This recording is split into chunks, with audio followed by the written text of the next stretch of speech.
Tarefas domésticas e trabalho são os principais motivos que dificultam a vida da mulher que deseja praticar atividade física com constância. Eu sei bem disso porque essas eram as justificativas que eu usava para não treinar. A academia era a primeira coisa que eu cortava dos planos para dar conta de tudo naqueles dias com muitas tarefas. Dentro das minhas tarefas, a academia nunca estava na lista de prioridade. Eu pensava como a maioria das mulheres: academia não é prioridade. E essa é uma grande mentira que a gente passa a acreditar de tanto ouvir e de repetir. Eu acreditava que priorizar um momento em benefício próprio fosse egoísmo. Então eu não me priorizava. Eu tenho certeza que se eu tivesse virado essa chave antes, eu teria sido uma mãe muito melhor para os meus filhos. Com certeza eu me sentiria melhor física e mentalmente e transbordaria o meu melhor para os meus filhos, para o meu marido e para tudo que eu tivesse envolvida. Eu tenho falado aqui sobre a minha jornada de transformação e os caminhos que eu trilhei. E eu conto aqui não só o sucesso, mas também os caminhos errados que eu escolhi. Então eu espero ajudar você a ir pelo melhor caminho. Sinceramente, eu não sei dizer quando que a minha chave verdadeiramente virou, mas sem medo eu digo que ir treinar, mesmo nos dias em que eu teria menos tempo, ir treinar em dias de desânimo e tantos outros dias de adversidade que eu não deixei de ir treinar, me trouxeram disciplina e o entendimento de como é importante priorizar a minha saúde. Muitos dias eu fui e ainda vou treinar com a minha cabeça cheia de preocupações, mas quando eu tô lá, parece que tudo desaparece. E quando o treino acaba e eu saio pela porta da academia, parece que tudo fica menos complicado e eu tenho mais clareza para tomar as decisões que eu preciso. Eu quero falar um trecho que é falado na Bíblia, que é Eclesiastes 7:29. É na versão NTLH, que é da Nova Tradução da Linguagem de hoje. Tudo o que aprendi se resume nisto: Deus nos fez simples e direitos, mas nós complicamos tudo. Nessa palavra, eu achei uma ligação com o minimalismo. É algo que vem para tornar a nossa vida mais simples.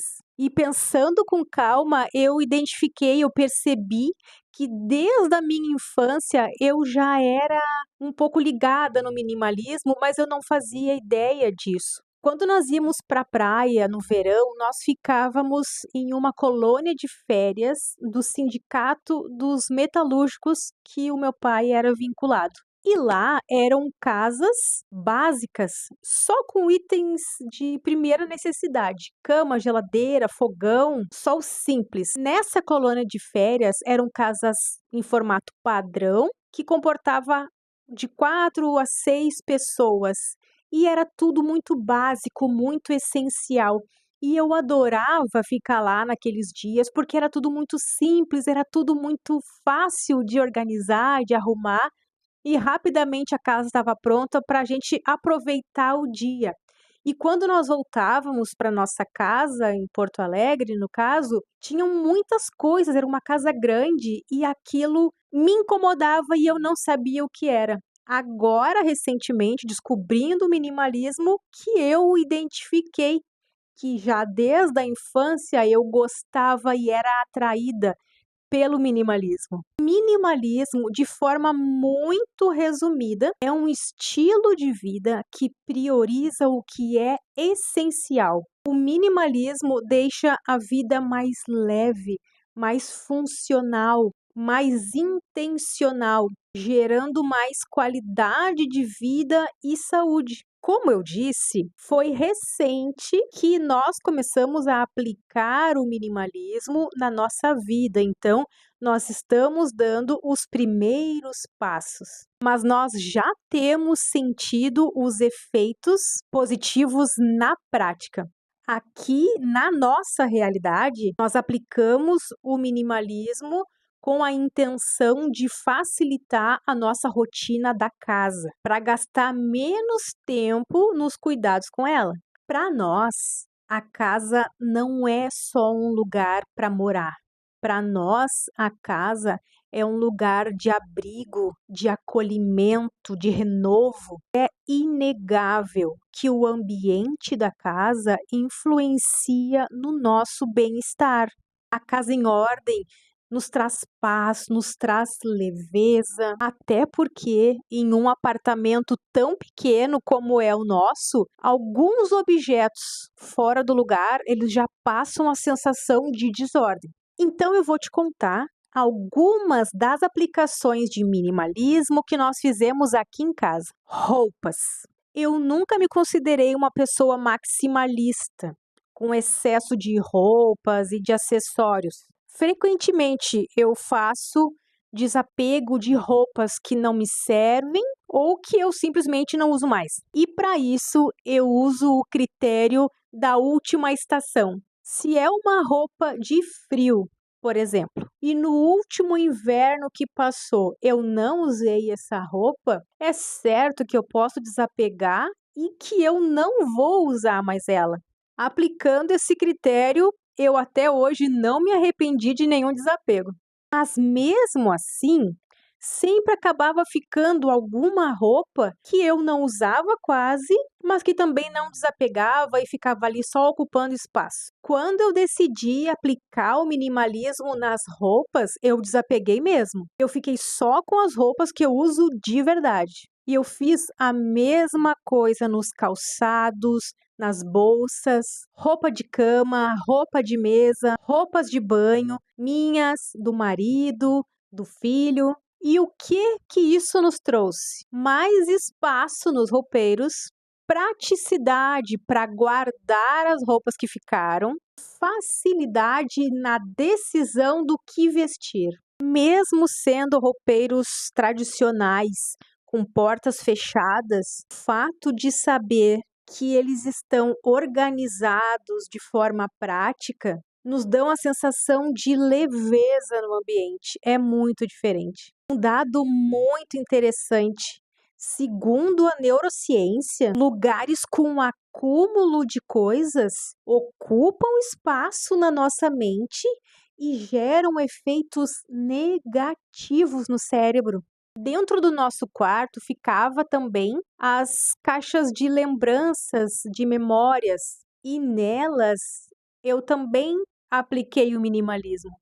Eu mantive somente algumas peças de roupas de quando os meus filhos eram recém-nascidos e alguns itens que lembravam o nosso casamento. O restante das coisas que eu guardava por tantos anos não me traziam mais alegria em tê-los guardados. Ao contrário de boas lembranças, eles me geravam sensação de acúmulo. Então eu não tive receio em desapegar. Afinal, coisas não são pessoas, como diz a personal organizer Micaela Góes. Nós podemos sim guardar boas lembranças de pessoas sem precisar guardar os objetos que elas nos presentearam e que hoje já não nos agradam mais. Louças. Na cozinha, eu também sempre costumava fazer o destralhe, mas sempre acabava ficando itens que poderiam ganhar um novo lar e liberar espaço. Então eu desapeguei de tudo que não usava, ou que usava muito pouco, ou que fosse algum utensílio que eu pudesse substituir usando um outro semelhante. Exemplo, eu tinha 2 utensílios escorredor de legumes. Eu fiquei só com um, o modelo que era mais prático, mais fácil de lavar e mais fácil de guardar. No quesito louças, eu mantive somente o que a gente usa diariamente. Na verdade, eu nunca tive múltiplos conjuntos de louça, mas eu eliminei todas as louças que eram a mais do que o necessário. Eu retirei até eletrodomésticos que nós não usávamos e que acabavam ocupando espaço e gerando mais trabalho para limpar também, né? Objetos repetidos. Eu retirei todos os objetos que eram repetidos na cozinha. Por exemplo, as coqueteleiras de preparar o whey protein. Nós nem tomamos mais o whey protein. Tinha umas 6 coqueteleiras. Não faz mais sentido. Eu mantive só 2.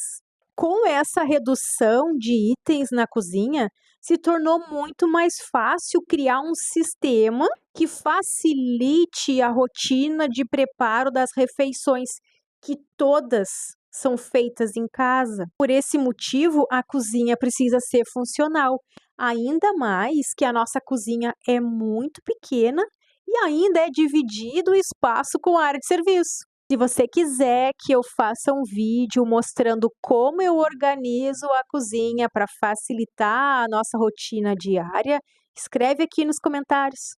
No geral da casa, nós eliminamos livros que não fazia mais sentido guardar, canetas que não funcionam bem, aparelhos antigos ou sem uso, decoração que não combina mais com o nosso estilo. Nós mantivemos aquilo que é funcional ou que nos dá alegria em ter aquilo em casa. Como eu já falei, o nosso apartamento é muito pequeno, então o espaço precisa ser muito bem aproveitado para que a gente possa viver da melhor forma, né? E considerando que os nossos móveis não são planejados, isso torna o aproveitamento de espaço um desafio ainda maior. Essas simples mudanças que eu citei nos trouxeram mais praticidade no dia a dia, facilidade em manter a casa organizada. Cada coisa tem o seu lugar, porque nós criamos mais espaço, e até a limpeza se torna mais prática, porque nós temos menos coisas para limpar. Eu citei exemplos de aplicação prática básica do minimalismo, que é algo muito além e mais profundo do que simplesmente se livrar de objetos. Mas é a parte do minimalismo que tem relação com o tema do nosso vídeo de hoje. Tornar a sua vida mais prática para você não deixar de cuidar da sua saúde através da atividade física. Então eu espero muito que esse conteúdo possa ter te encorajado a se priorizar e adaptar a sua vida para que o serviço da casa não te gere peso e nem culpa, porque você vai criar um sistema onde as coisas funcionam de forma prática. Obrigada por assistir até aqui. Deixe seu like, porque isso realmente importa e faz com que o vídeo seja indicado para mais pessoas. E eu te vejo no próximo vídeo.